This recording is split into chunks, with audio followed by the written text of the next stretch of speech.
જી સંસદ ખેલ મહોત્સવ 2025નો આજે ગોધરાથી જ્યારે શુભારંભ થઈ રહ્યો છે ત્યારે તમામ રમતવીરો અને પંચમહાલમાંથી જે ખેલાડીઓએ ભાગ લીધો છે તમામને આજે શુભેચ્છાઓ પાઠવું છું. અને ભારત જ્યારે ગુજરાતમાં જ્યારે ઓલિમ્પિક માટે જ્યારે યજમાન દેશ ભારત બનવાના હોય ત્યારે અહીંયાથી ઠેઠ ગ્રામ્ય સુધીના જે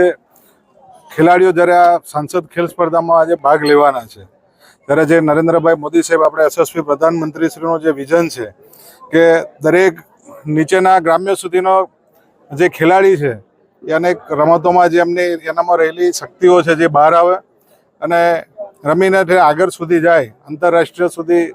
જેને પ્રોત્સાહન મળે તે રીતનું આજે અહીંયાથી શુભારંભ કર્યો છે. ત્યારે આપણા પંચમહાલમાંથી પણ કોઈનો કોઈ ખેલાડી આંતરરાષ્ટ્રીય સુધી રમત રમવા માટે જાય તેવી તમામને આજની શુભ દિવસે શુભકામનાઓ પાઠવું છું.